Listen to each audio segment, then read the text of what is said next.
the story of Disneyland, the park.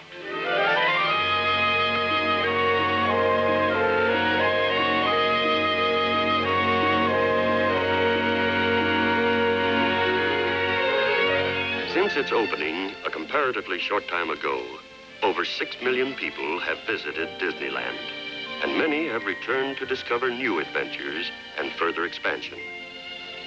We've received many letters asking us to show this progress, and so we feel it timely to bring you that story now.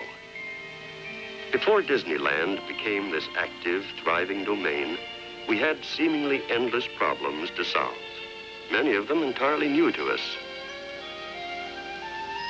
For Tomorrowland, a great deal of scientific research was required. And so we called upon leading scientists and engineers to help us achieve this factual realm of the future. In Frontierland, the wide open spaces of the Old West called for a painted desert, rock formations, and winding pioneer trails. Nature spent endless ages to create her geological wonders, but we had to do our job in a few months. To accommodate Frontierland's 150-ton stern wheeler, the Mark Twain, we had to dig this big river. To provide authentic settings and keep Disneyland perpetually green, thousands of full-grown trees and foliage were brought here from all parts of the world.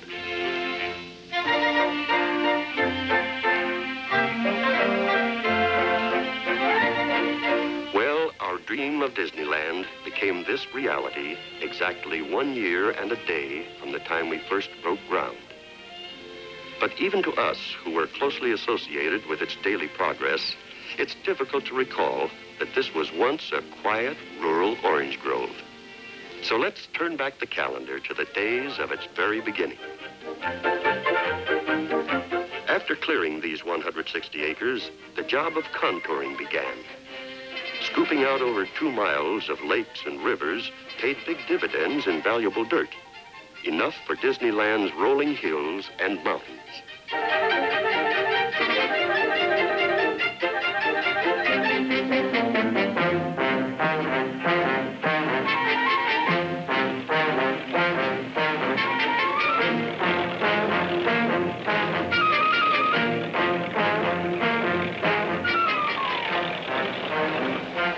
It wasn't long before the first of Adventureland's jungle began to arrive from many directions and faraway places. Each tree and plant had a reserved spot and was made to feel at home in specially treated soil. Where the Congo would eventually meet the Nile, sculptors created rocks for a waterfall. And to keep our rivers from running away, we sealed their beds with a clay and liquid cement mixture. Upriver at the Adventureland boat dock, our workmen used a Tahitian technique to thatch a grass roof. Over at the Gay 90 Main Street area, construction progressed by faster methods than those of 60 years ago.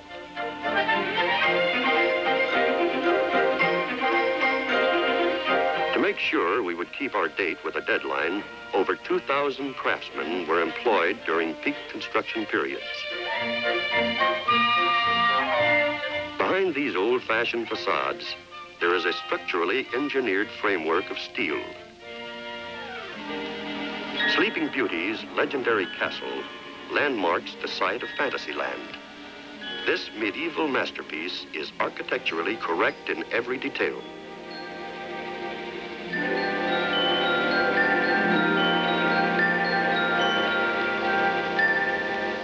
In constructing Frontierland's log fort, the accent was also on authenticity. Only one kind of tool was used, a pioneer's axe. Nearby, descendants of America's first do-it-yourselfers build an Indian longhouse.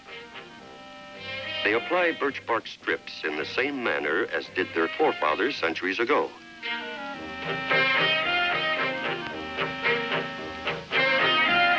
Cutting out the windows soon puts a finishing touch on the job.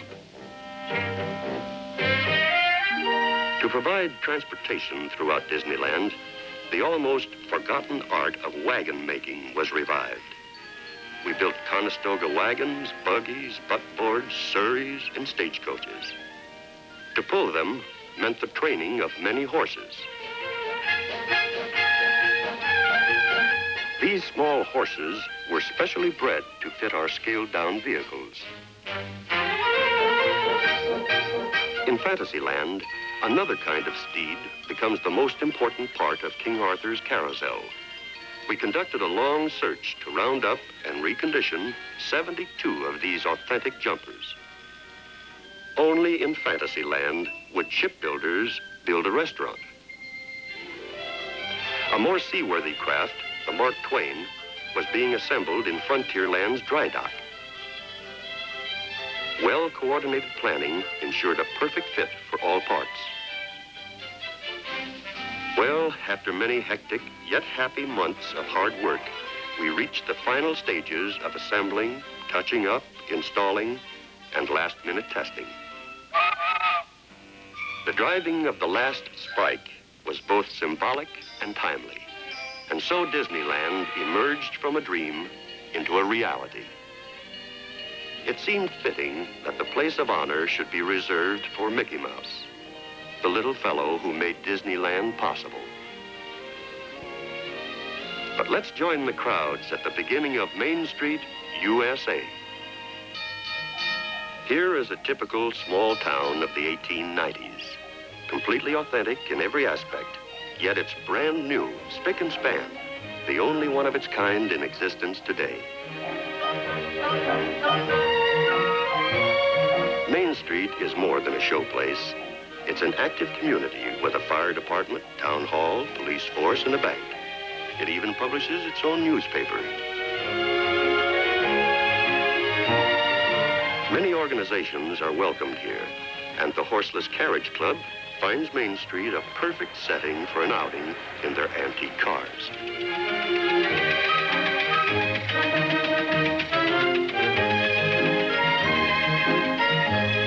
The Easter parade here is in keeping with the pace and fashions of half a century ago. Even Dobbin's noggin is gussied up for the occasion. This double-decker bus is about ready to leave, so let's climb aboard and see the sights along Main Street.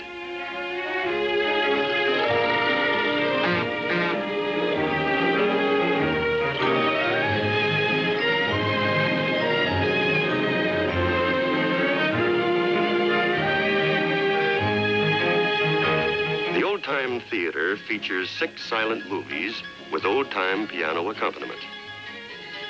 From this high vantage point, we get a good view of the gingerbread architecture of the Victorian period. Every detail has been faithfully reproduced. But let's transfer to a lower level and continue on a horse-drawn streetcar.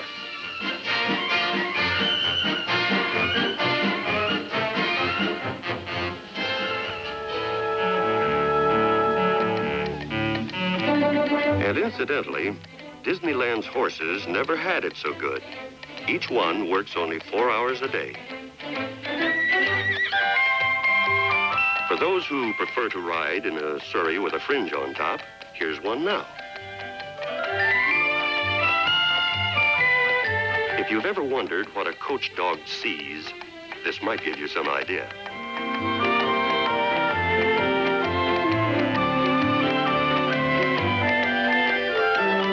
At the end of Main Street is the plaza, the hub of Disneyland. Around this focal point are the entrances to all the different and distinctive lands. Here, visitors can rest in the shade and enjoy the passing scene, or catch 40 winks while on the move. In Disneyland, all lost parents are soon returned to their children. Just beyond the plaza stands Sleeping Beauty's castle. This is the entrance to Fantasyland, the happiest kingdom of them all. Stay tuned. Walt Disney